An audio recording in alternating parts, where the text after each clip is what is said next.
Check 1, 2, check.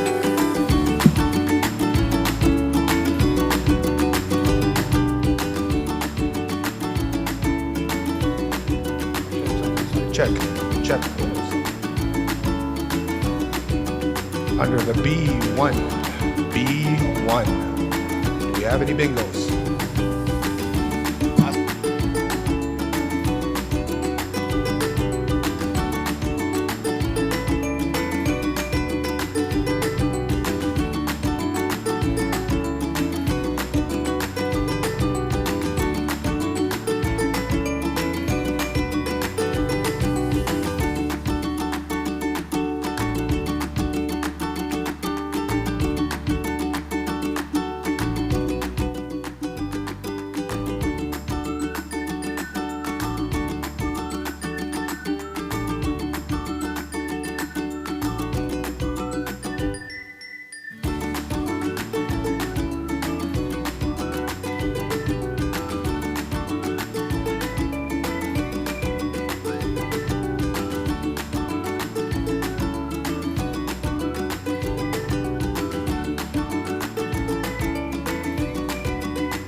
Check, just for the media, we only have one mic, and the mic is going to be moving from here to the table. So if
Good afternoon.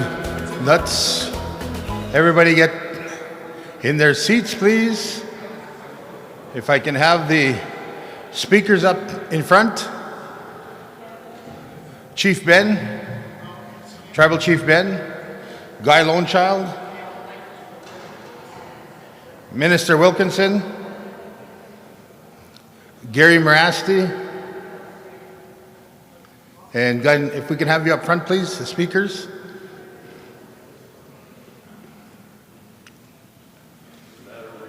Doesn't matter. No, that's good.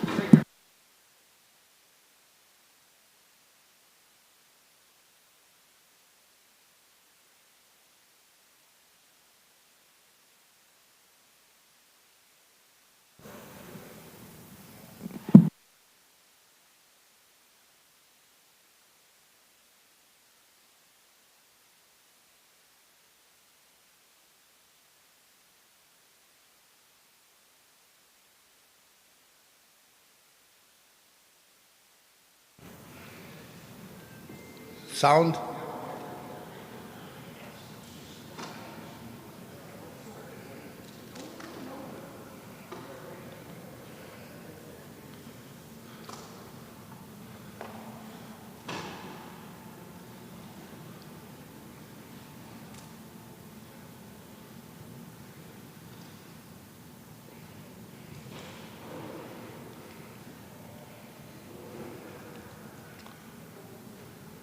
Good afternoon, everybody.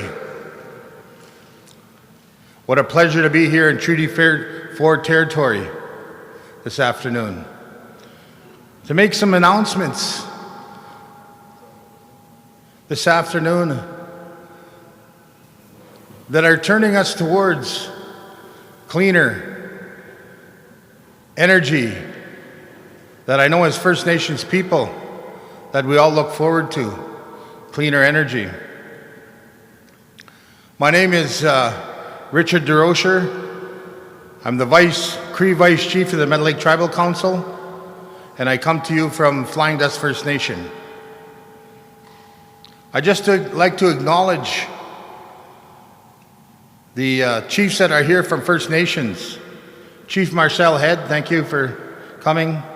Chief Ira MacArthur, thank you, Chief MacArthur.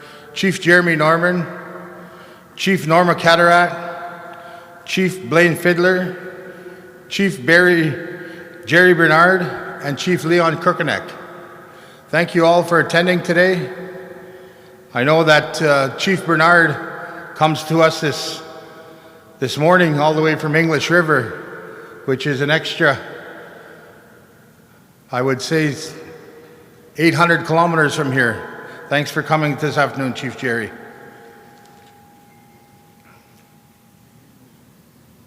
First, we'll start off with bring us in with some songs from the Treaty 4 singers. These singers are from all within the Treaty 4 territory, and let's have them bring in this event in a good way. Aho, boys.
Thank you for those two beautiful songs, Treaty 4 singers.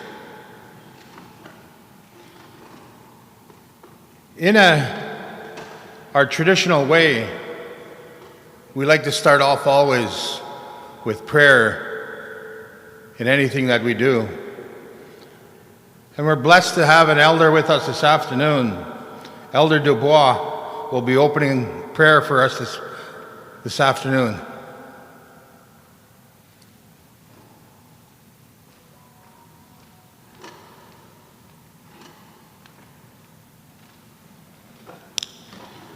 No need to stand. No need to stand. We are now in a new time, and I'm echoing in the wind today. I'd like to do two things. One, first, to help you ground your human before you get into business transactions, okay? So if you don't mind, taking a first breath. And in that first breath, think about something that touched your heart, made you happy. See? Everybody's got a pocket that they hide happy thoughts in, okay? To help you through that day. Take a second breath. Think about something that touched your heart. Water came from your eyes. And don't think that's just grief. Think of it as love. Just traveled through your eyes, touched your heart. Embrace those moments. And your third breath, is there something you're worried about? Something challenging you in life? Give gratitude for it. You at least have purpose, something to look forward to. Worries? If we believe in the power of Creator, He knows. He'll look after you. Talk to Him. That next breath, if you had the ability to eat proper today, to use your body and exercise, and to have it rest last night, you looked after your human frame. Your spirit will give you gratitude for that. This next breath, 4 things of gratitude. My grandson knows this one quite well. Think of 4 things of gratitude, and you will give yourself your blessings for your own day. This last question, I ask you to take to bed tonight. What is one thing you can do different tomorrow because of something you went through or learned today? That's how we will make our life better. And we will not, hopefully, be bitter. So, now I'm going to take a moment to ask Creator to take pity on us as humans, as we strive to continue to meet our purpose here. Have gratitude for this day, for the investment that's being made, not just on paper, but the human acts that are going to have to take place, to reacquaint ourselves with our relationship with Mother Earth. And in there then start moving to what people consider clean energy. And I want to just do a cheeky reminder. We had mobile homes. We still have them. They're sitting outside there.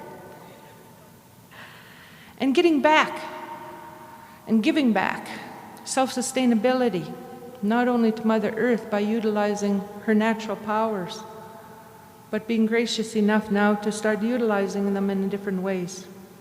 So today is an honorable day when people sit down and start making investments, not only in our communities, but especially in that investment in our relationship and how we're going to walk with Mother Earth. This is but a beginning. And we know once one begins, there's a ripple that affects the entire Saskatchewan, but we want to infect the entire world, see? Not just this piece. So please, as you sit down and ponder the black words on white paper, those black words don't mean nothing until you actually put work to them. And that's us, that's our human obligations to live up to what you're putting together in those documents. Be honorable, but also, as you're continuing to do this, reciprocity with Mother Earth. So, I thank you. And in that, I'm going to give each and every one, each of you, tobacco. You should know what to do with it. You can give it to us to say the prayers, but in the end too, you have to do your own individual human act to stand up for that document that you're going to sign today. Do it in the good way, not just in that way. So I always thank you for this honorable moment to utilize the space and utilize the air. I wish you blessings in what you're doing today, to continue these ventures of investment in our community. Not only dollars, but human factors and how that will build that enterprise in the communities as well. And pray, not just for us now, I pray you think about my grandson's great-great-grandchildren, because this is the basis of how we should be making our decisions, is on them. Because we're building their future for them. Start including that voice in what you're doing as well.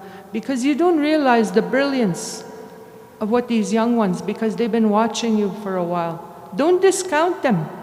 They may help you open up a world as well, because they're going to be the leaders of this next generation. So never say goodbye. Kitwam, I'll see you again.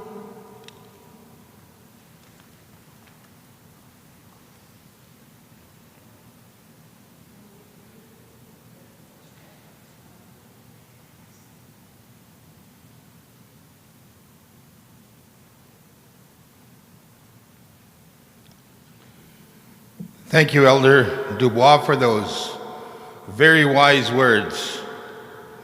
Thank you very much.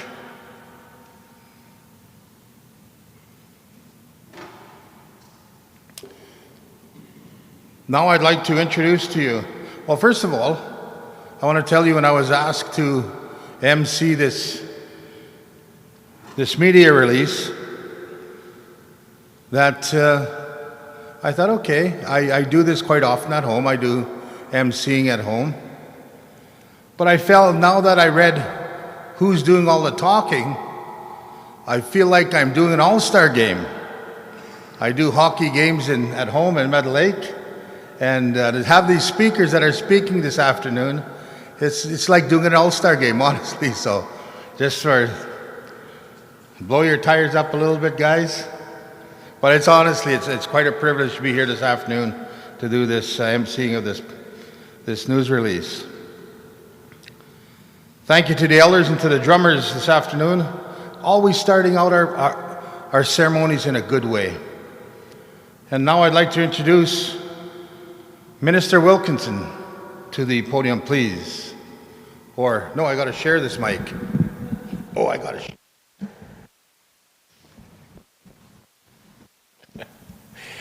All right. Well, thank you for the introduction. Thank you to the drummers and singers, and certainly thank you to the elder for the prayer. I would like to begin by acknowledging the traditional lands referred to as Treaty 4 territory. These are the territories of the Nahayawak, the Anishinaabeg, the Dakota, Lakota, and Nakota, and the homeland of the Métis Mischief Nation. For me, these acknowledgements are more than a formality. These words remind me that since time immemorial, Indigenous peoples have been the stewards of the lands and waters in this place, now known as Canada. They are the caretakers, rights holders, and in many cases, title holders to the land on which resource development takes place. I want to start my remarks today to say how wonderful it is to be back in Saskatchewan. As some of you will know, I grew up in Saskatoon. I went to elementary and high school there. I did undergraduate work at the University of Saskatchewan, and then I returned after graduate school to live here in Regina, where I worked for several years for Premier Romano and the government of Saskatchewan as a federal provincial relations advisor and a constitutional advisor. My parents live in Saskatoon. My sister lives here in Regina. I probably should say that my father worked for several years for the Indian Federated College a number of years ago. I say all of this because while I do live now in British Columbia, Saskatchewan has and will always remain a home for me. As we all know, climate change is perhaps the world's most pressing problem.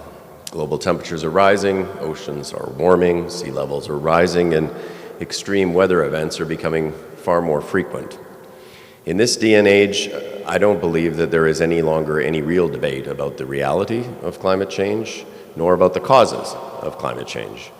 The scientific consensus is overwhelming and has been now for many years. I don't think that people in this province are any different from those in other provinces in the acceptance of the scientific fact that the climate is changing and that the most significant cause of those changes are human-produced carbon emissions. I also believe that the vast majority of Canadians in every province and territory understand the reality of what type of world we're going to be leaving to our children if we do not take action to reduce emissions in line with a net zero target of 2050. All of these developments point to an urgent need for responsible stewardship of the planet. But I would say the economics are also equally clear. A net zero world has become a competitive race amongst the world enterprises, investors, and economies, not just to address the environmental challenge that confronts us, but to unlock the immense economic opportunities that can come with a transition to an affordable and low-carbon future. Unlocking this suite of opportunities will provide Canadians with sustainable jobs and long-term economic prosperity while ensuring our domestic industries are ready to lead the world in providing innovative technology, clean energy, and a range of other things. To remain competitive internationally and drive economic growth over the long term, we have to think about the economy in terms of the opportunities, both sectorally and regionally. Certainly, opportunities sectorially will come from new products that enable that lower carbon future. Think about hydrogen, electric vehicles, battery technology, critical minerals, biofuels, and a range of other things. Regionally, each province has a pretty unique mix of their own natural resources. So the economic opportunities that are available to them, and therefore the approaches to a clean energy transition, are going to be different across the country. And I would say that Canada and Saskatchewan are uniquely positioned to take advantage of major areas of growth that are going to be driven through the transition towards a lower carbon future. What we need is a plan that is based on comparative advantage that aligns the efforts and resources of all levels of government, as well as with the private sector, a plan that respects the rights and engages the interests of Indigenous peoples.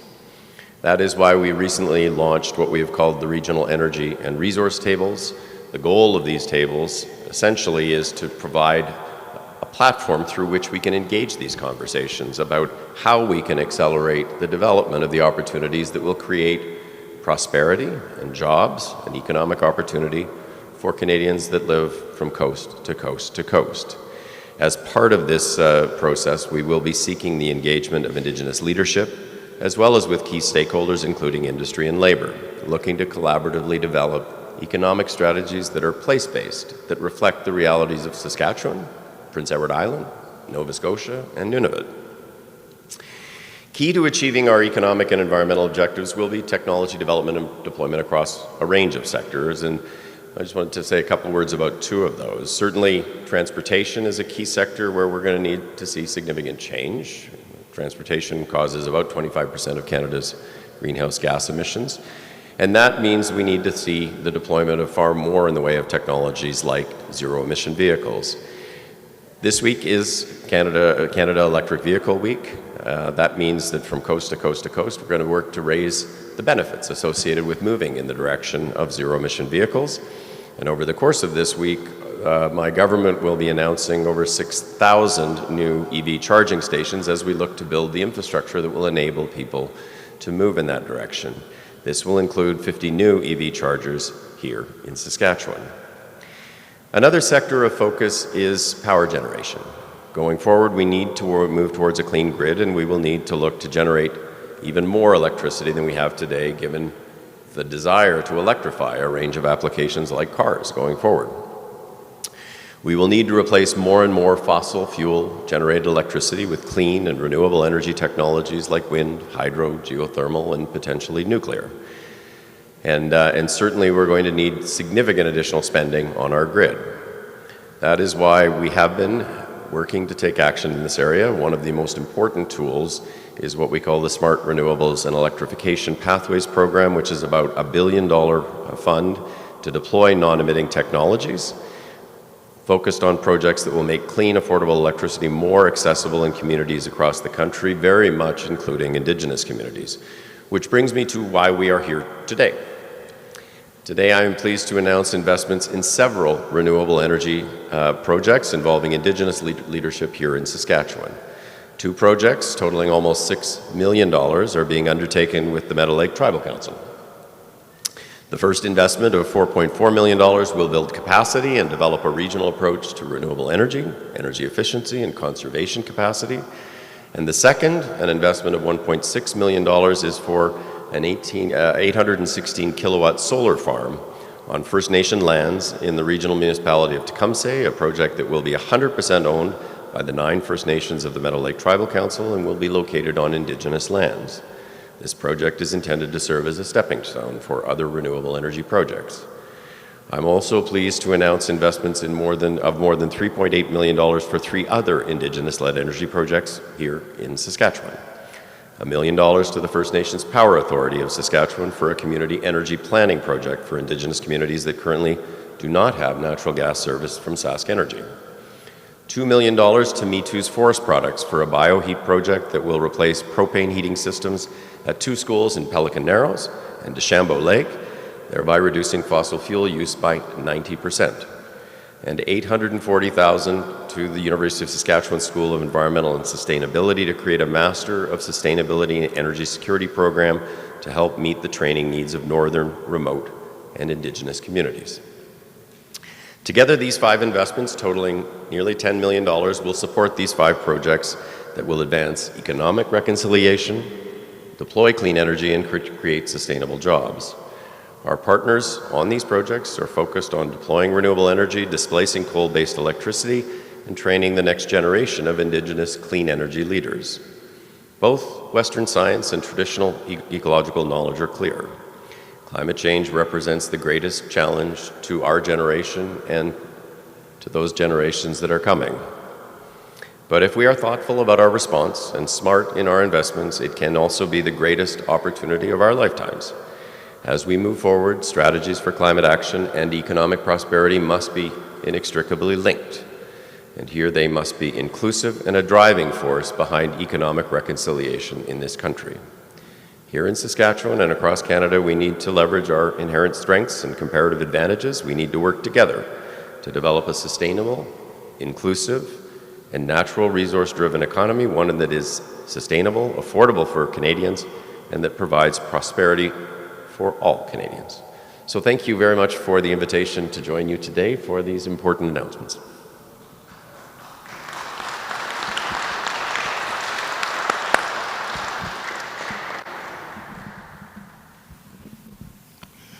Thank you, Minister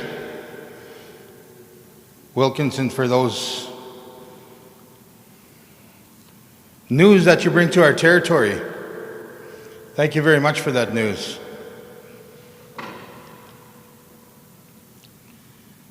And on behalf of Meadow Lake Tribal Council, I'll have Tribal Chief Ben speak on the 2 projects, the solar project and the capacity building project on behalf of Meadow Lake Tribal Council. Chief Ben.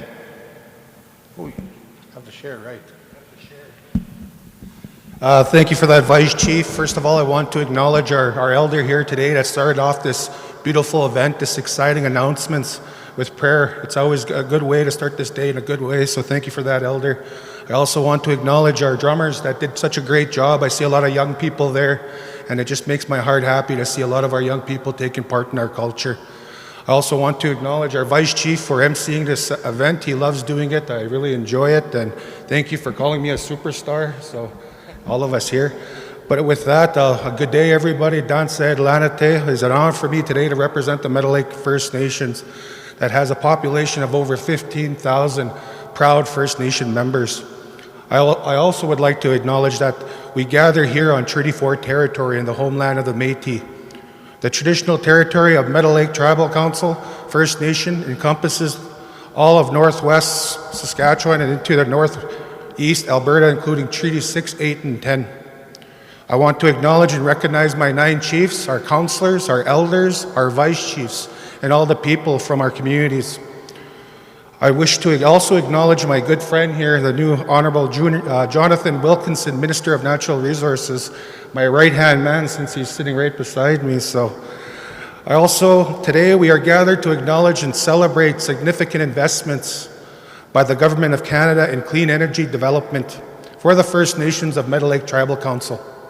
It is that continued spirit of collaboration. We are excited to grow our capacity in the renewable energy production with participation in renewable energy economy. Today, the Government of Canada is announcing 2 major investments related to the Meadow Lake Tribal Council. As the Minister mentioned, the first investment is a $4,374,600 to Meadow Lake Tribal Council MLTC program and services for capacity building project to develop regional approach to renewable energy efficient and conservation capacity building that is led by the Indigenous communities for Indigenous communities. The second investment is a $1,604,554 to facilitate the construction of the MLTC solar farms that will produce 860 kilowatts solar farm in southern Saskatchewan on First Nations land. The project will be 100% owned by the 9 First Nations of MLTC and will be a stepping stone for our communities to develop other renewable energy projects. On behalf of the Meadow Lake Tribal Council, I wish to express my deep appreciation to the Natural Resource Canada for supporting Indigenous inclusion in the renewable energy sector. These investments in Indigenous communities capacity building and renewable energy asset development are highly valued and promote ongoing reconciliation.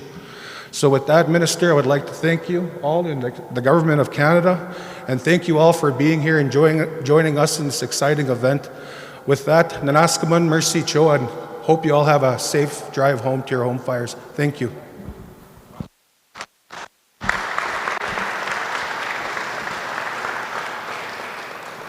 Thank you, Tribal Chief Ben, for those words.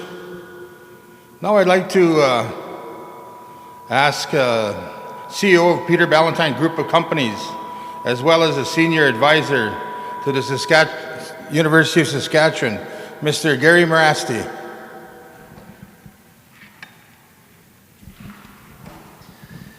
Tinigi Vice Chief Tatamaskatna ways kagidota no agumagan tigna naskamun tawin na mawaga sa dota ta papigis kwan. Medidita wan manu misisiga pi mama wayak tigiugat tawagya meda mana asko pugot sa daw pugumaga. Ay gutamana was mega medidita wak. Tatamaskawa go Treaty 4 taski ogita mamo piaga was tigutaga go agumagan na nagapitay gusana gutaw taski ogas tiga kapiak. Good afternoon, everybody. Very pleased to be here. As introduced, I'm Gary Morasti, CEO of the Peter Ballantyne Group of Companies. I was just saying in Cree that very happy to see a lot of friends here who are visiting for a few minutes, but even a few minutes at a time is very valuable just to touch base and reacquaint ourselves with each other, where life is and where it's going. So thank you for that, and also acknowledge the traditional territory of Treaty 4 and homeland of the Métis as well. I want to acknowledge my fellow panelists up here and try not to get this thing to echo too much. There, I think that's better. Just acknowledge our colleague here at the table, Minister Wilkinson, and Natural Resource Canada, Tribal Chief Ben, Child, and Mike just went dead. Oh, there we go.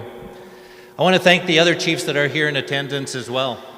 So first of all, on behalf of the Peter Ballantyne Group of Companies and on behalf of the University of Saskatchewan School of Environment, we want to thank Minister Wilkinson and the NRCan team for their hard work and vision to see their way to support projects like this. I'm probably not intentionally speaking for Minister Wilkinson, but I want to thank the NRCan team and staff as well. I know that each one of us really value our team members that work for us behind the scenes, and I certainly want to acknowledge our staff at the group of companies and at the School of Environment and Sustainability for all their hard work. It's always exciting to be at an event where renewable energy is talked about, where people are excited to talk about renewable energy and how they think renewable energy is exciting. It can sound like a bit of an echo chamber, but I think and I want to take some of the words from Kugumino Elder, who mentioned about the impact locally and taking what's local national and our beliefs national. So I wanted to focus a few comments on that. Our communities struggle on a daily basis with energy security. This impacts, access, fair and reasonable access, cost, reliability to our communities, which has huge and broad impacts. It has impacts on home heating. It has impacts on traditional pursuits, whether it's pursuing, traditional activities of hunting, fishing, and trapping. It has a huge impact on the cost of life on a daily basis. Unfortunately, our communities also suffer from a lot of socioeconomic challenges, and the high cost of energy, the high cost of food security, which is directly linked to the high cost of energy, affects materially the quality of life of our communities.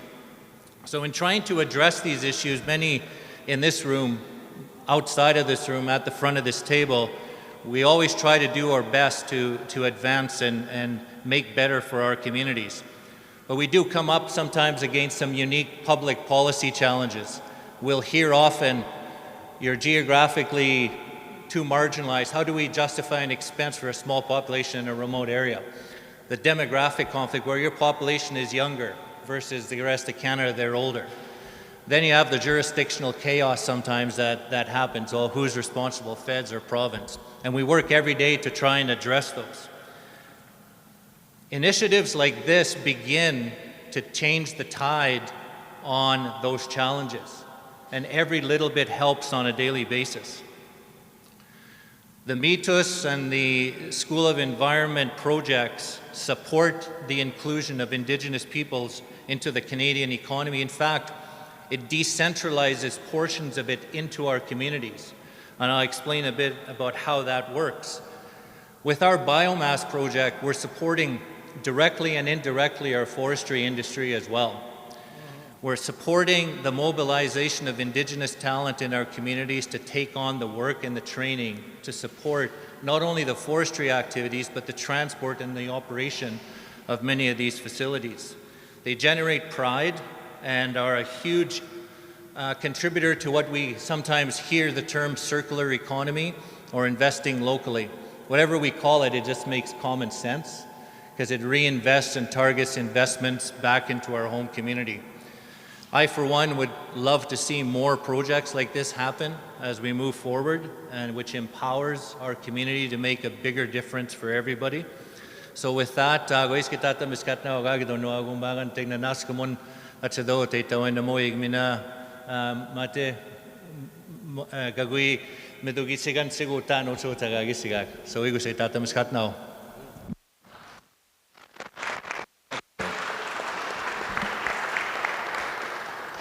I was hoping our mic wouldn't die while Gary was speaking because I drove all the way from Meadow Lake to hear Gary speak today. So, all right, thank you very much for that, Gary Morasti. I'd like to invite now a good friend of mine, been on both sides of the table with Guy Lonechild. Doing a fantastic job with First Nations Power Authority, an innovator, always thinking about economics, how we can make our communities better. A guy that I respect dearly, Guy Lonechild. Thank you very much, sir. Thank you, Vice Chief. And thank you to the Elder for the prayer.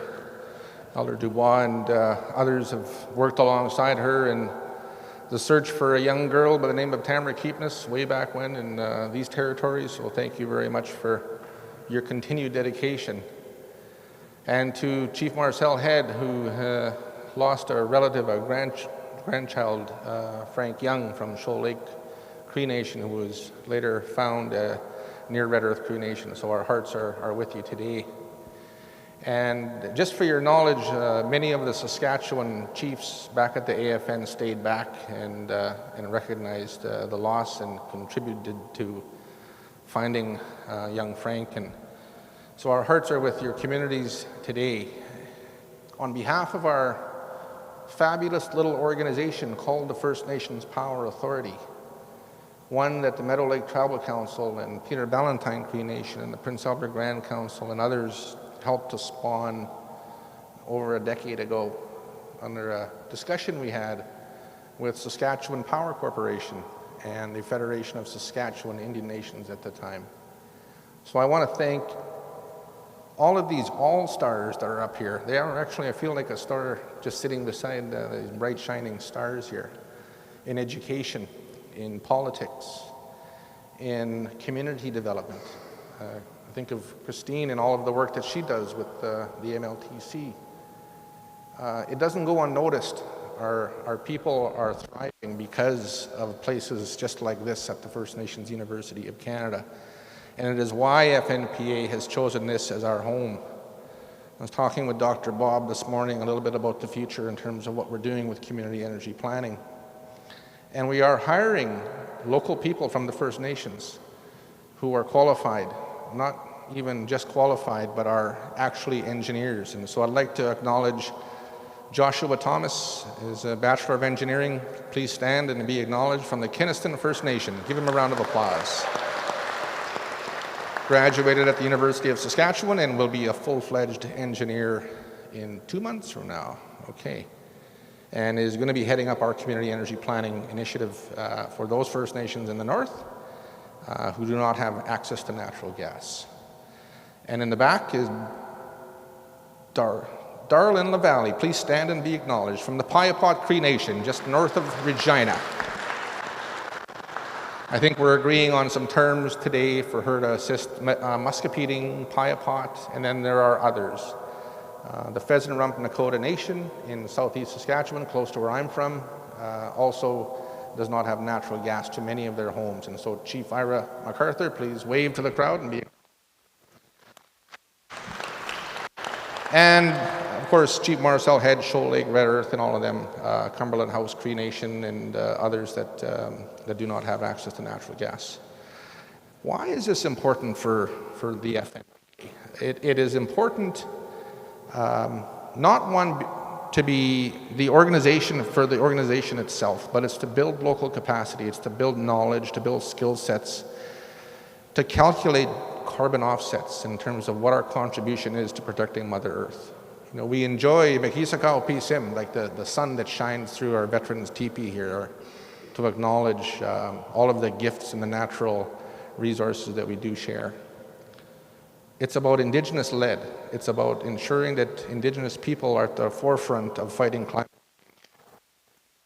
It's about working through First Nations on a nation-to-nation basis with provincial and territorial and national governments and crown corporations.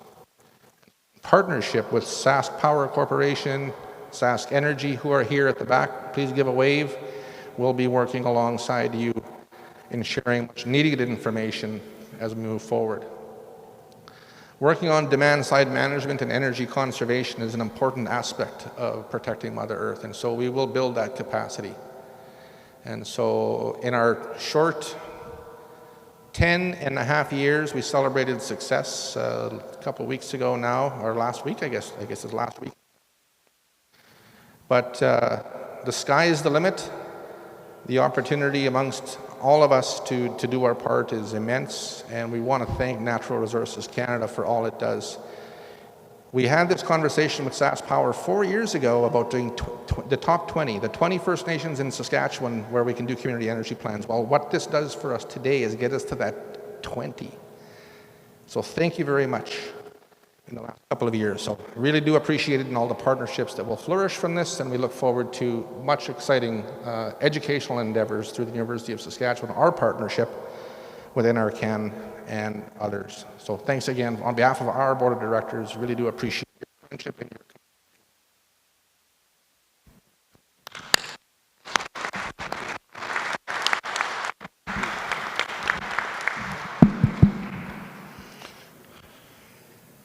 Thank you, CEO Lone Child, for those words.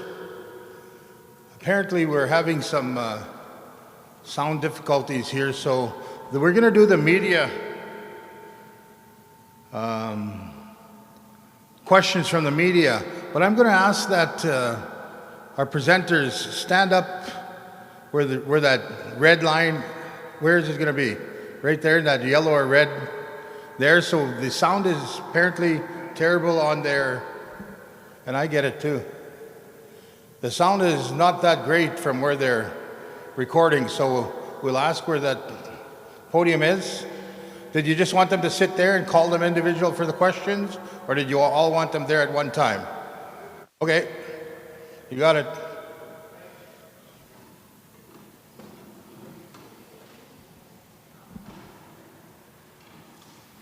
I take it we don't need the mic no more, right, guys? We'll use your mics? Okay, thank you. And before I leave, I'd like to thank everybody for attending this afternoon. Chief Head, our thoughts and prayers are with your community at this time. Thank you to the chiefs from the Meadow Lake Tribal Council that came all this way this afternoon. Thank you to chiefs, visiting chiefs, Chief MacArthur as well. And I wasn't kidding when I said it's a pleasure to hear the 4 speakers that were here today and announcing such a profound greatness for Mother Earth. Aho, thank you.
We sit down with our chiefs. Our chiefs are the one that gives us a direction, what they want to see, and so far they said keep going. It's been a domino effect right now. You know, as you know, we did construct a biomass. I think it's 9.2 megawatts on treaty land in Meadow Lake on Flying Dust First Nation. And with that, it's going to create opportunities for jobs, because even for the tax exemption for our people to come back and be a part of their business. So it's that pride. A lot of our people are talking about they're proud of it.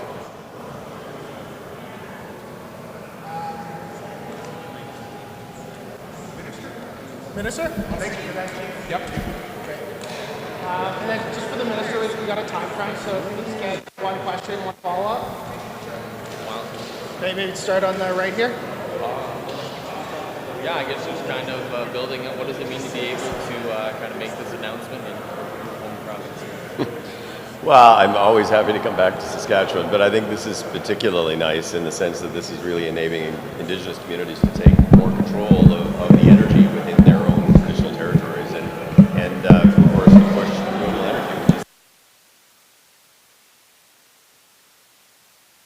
energy, which will promote not only independence, but also jobs and economic opportunity.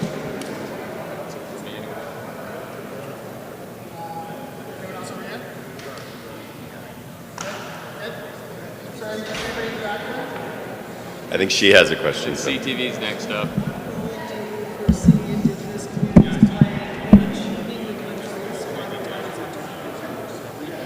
Well, Indigenous communities, I think, have a role to play, certainly in terms of helping to reduce emissions with respect to their own emissions within their traditional territories. But I think that more than that, there is an enormous opportunity for Indigenous communities to participate actively in the development of resources that are going to be critical to the energy transition. I think about things like critical minerals, where I think there's an opportunity for enormous numbers of jobs, for procurement opportunities for Indigenous businesses, but also to participate in an equity basis on long-term benefits that will flow to Indigenous communities.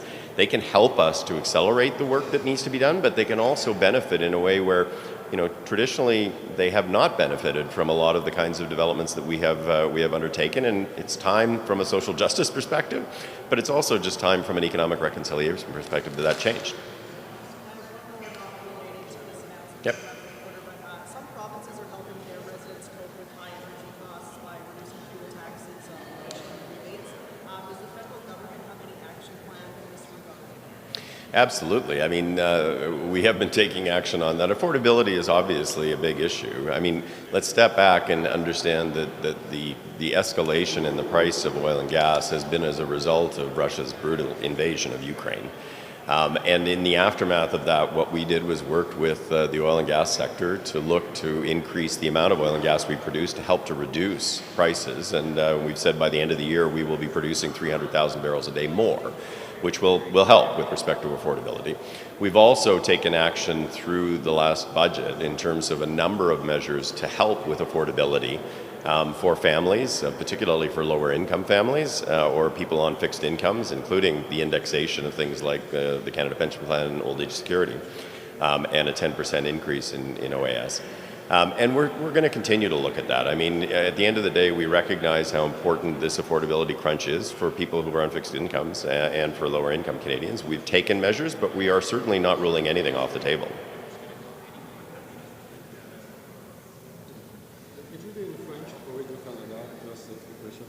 Donc, qu'est-ce qui explique votre présence ici? On sait que c'est pour annoncer des financements pour des projets avec les communautés autochtones. Donc, qu'est-ce que cela représente pour le gouvernement canadien? C'est quelque chose qui est très important pour le gouvernement du Canada, de pousser l'agenda de énergie propre. Mais bien sûr, nous devons assurer que les peuples autochtones peuvent participer dans cette situation et aussi d'avoir les travails, mais aussi l'indépendance qui peut venir avec l'énergie propre et les projets énergie propre. Et je suis très fier d'être ici, la province dans laquelle j'ai grandi, avec nos alliés, les peuples autochtones au Saskatchewan, pour faire les annonces. Est-ce qu'il y a d'autres organisations, d'autres communautés avec qui le gouvernement va travailler pour financer d'autres projets de ce genre? Nous avons une fond pour soutenir les projets comme le projet qui était annoncé aujourd'hui. Et nous allons travailler avec beaucoup de groupes autochtones, mais aussi avec les communautés de Saskatchewan. Il y a beaucoup de choses qu'on doit faire en Saskatchewan pour éliminer les centrales de charbon, mais aussi d'accélérer l'énergie qu'on doit avoir dans l'avenir, dans laquelle il y a les choses comme les véhicules électriques qui ont besoin de plus d'électricité. Okay. C'est un sujet qui n'est pas lié à ce sujet aujourd'hui. C'est concernant les turbines. Est-ce que le gouvernement va accéder à ces demandes et pour la Saskatchewan, la construction des turbines? Les turbines de l'Ukraine et Russie? Yeah. Oui, nous avons annoncé que nous allons avoir une exception pour les turbines. C'est quelque chose, c'est un enjeu qui n'est pas simple, bien sûr. Et j'ai discuté discuté ce sujet avec mon homologue de l'Ukraine, mais aussi avec mon homologue de l'Allemagne et la communauté européenne, et bien sûr avec les Américains. Et bien sûr, nous soutenons l'Ukraine dans la guerre contre la Russie et nous allons continuer de soutenir. Mais bien sûr, le point de les sanctions n'est pas de cause les grands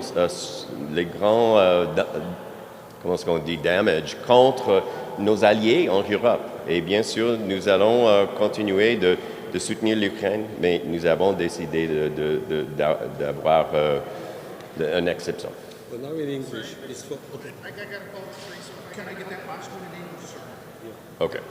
So why did you feel it was important to accede to this request?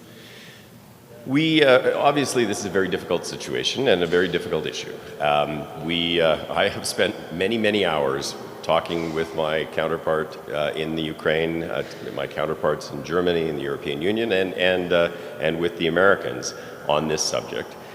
We continue to support Ukraine. We actually have increased our sanctions over the last couple of days against Russia for their brutal and unjustified invasion of Ukraine. But the point of sanctions was never to cause huge harm to our allies in Europe, the Germans, the Italians, the Austrians, who rely on Nord Stream 1.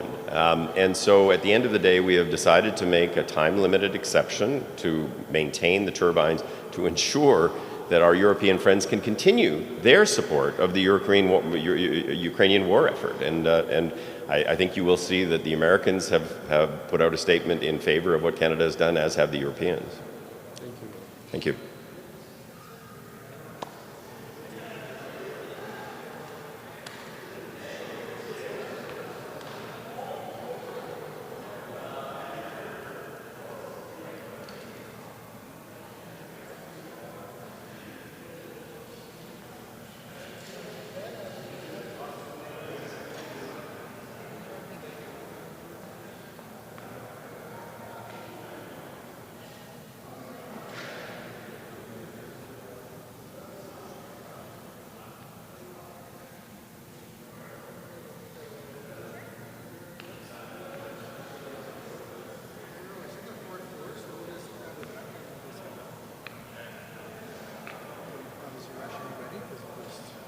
Be patient.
G-U-Y-L-O-N-E-C-H-I-L-D.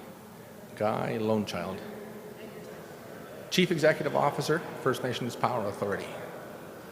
Maybe explain the natural gas project a little, like where does this start? How are you going to deliver it to the 15 communities? Yes, so we are going to be working with those First Nations that currently aren't serviced by Saskatchewan Energy. So Sask Energy has infrastructure throughout much of the province. Many First Nations in northern Saskatchewan just don't have access to Sask Energy gas. And some of the First Nations in the south part of Saskatchewan do not.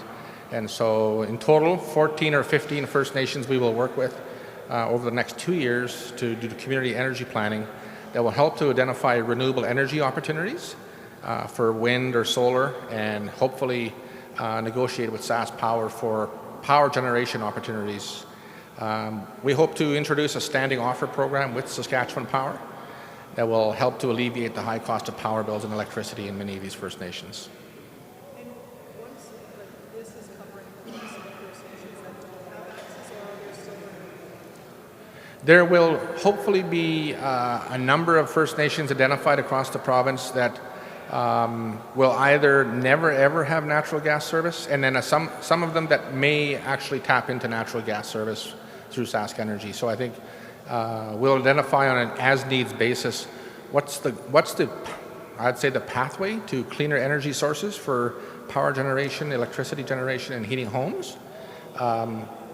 And there might be a variety of technologies. So again, wind, solar, geothermal-based units that help to heat homes, heat pumps. So we'll look at actual energy conservation, energy efficiency programming, demand-side management with Sask Power. Can you maybe just speak to the affordability part? Sure. Right now and how this can Yeah, we have First Nations communities that have $600,000, $700,000, $800,000 bills per month, struggling with sort of the day-to-day energy security issues around affordability. The access in terms of reliability is also a question in many northern parts of Saskatchewan and even southern parts of Saskatchewan. We have an aging infrastructure of distribution lines, and so we'll have meat that goes bad because, again, people are subsistence hunters. They're living off the land in order to feed their families, and so when the power goes out, so too does the food spoil. And so in many of these communities, the increasing cost of gasoline just to fill their skidoos to do hunting in many northern parts of Saskatchewan as well, it's an ever-increasing cost. So food security and energy insecurity are intertwined. So we're just trying to identify a technology that will help to alleviate some of those cost burdens.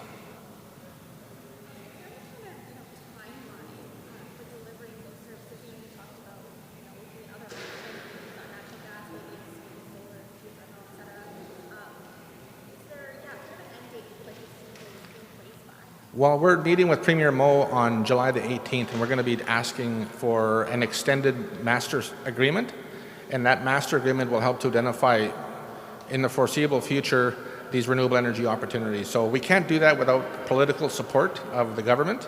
The renewal of the master agreement, which expired this past year, will hopefully identify another 10 years or even a longer term 20-year agreement to start identifying what are some of the solutions and start implementing them. And so that's why the announcement today is so meaningful. We can actually build capacity and knowledge and skill sets in those communities to negotiate PPAs with Sask Power and hopefully design and develop programs that are meant for the unique needs of Indigenous communities. So would you be looking for funding and also from the province to be able to achieve all of this? We would absolutely be looking for incentives, and so the incentives have to come through either Crown Corporation incentives or provincial government incentives, maybe Saskatchewan Environment or Energy and Resources, to help to ensure that this energy transition that happens. We can't do it with federal government support alone. It has to be with provincial government support, and we look forward to seeing what that is entailed. Thanks, guys. Yeah, you bet. Thank you. Have a good day, you guys.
you.